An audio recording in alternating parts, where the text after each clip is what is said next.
Guys सधैँ जे कुरा चाहिएको हुन्छ त्यही कुरा नै किन बिग्रिन्छ कि म अचम्म पर्छ। ओके, म चाहिँ उठेँ अनि फ्रेस भएर गाडीमा बसेर पसलतिर लागेँ। अनि पसलमा लागिसकेपछि भगवानलाई ढोक गरेर अगाडिको सबै कुर्सी टेबलहरू मिलाएर पछाडि किचनतिर लागेँ। किचनमा चाहिँ निम्कीको सस पाक्दै थियो अनि चाउमिनको लागि चना पनि बोइल हुँदै थियो। अनि मैले फटाफट लाफिङको सेक्सन सेटअप गरेँ अनि अगाडि ड्रिङ्क्स म्याङ्गो लस्सी सकिया रहेछ, म्याङ्गो लस्सी भरेँ। यो उलिसको ब्याग चाहिँ के गर्ने होला कि बेच्न पाइँदैन भने यति धेरै हुन्छ होइन, कहाँ राखौँ चाहिँ हुन्छ के।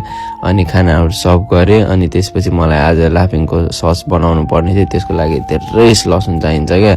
अनि त्यसपछि पुरानो डन्दा आउनुभएको थियो, तपाईँले पनि मलाई हेल्प गर्नु है, लाफिङको सस बनाउनु पर्ने छ, लसुन बनाइदिनु भनेर बनाएको थिएँ। त्यतिकैमा दिदी भिनाजु नानी आउनुभयो अनि स्टारबक्सको कफी ल्याइदिनु भएको थियो, मैले दाइलाई दिएँ। अनि खानाहरू सर्भ गर्दै थियौँ, बिजी हुन थालेको थियो, डकेटहरू भरिरहेको थियो। अनि एकछिनमा दाइलाई ब्रेकमा पठाइदिएँ, दाइ ब्रेकमा जानुभयो अनि म लागेँ मलाई सधैँ मनपर्ने चाउमिन बनाउनतिर। अर्डर पनि ठ्याक्कै चाउमिनकै आएको रहेछ क्या। मलाई फेरि चाउमिन आफूलाई खान पनि एकदम मनपर्छ अनि बनाउन त झन् मलाई लास्टै मनपर्छ।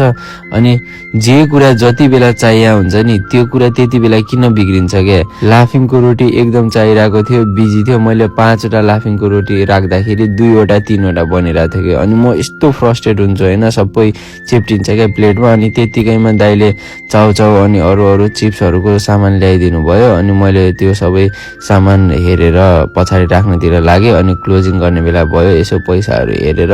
अनि त्यतिकैमा फेरि एउटा उबरको अर्डर आयो अनि मैले सबै पुछेर मप र भ्याकुम चाहिँ भोलि लाउँछु भनेर घरतिर लाग्यो। घर पुगेर नेक्स्ट विकको रोस्टर रेडी पारेर म सुतेँ। Good night.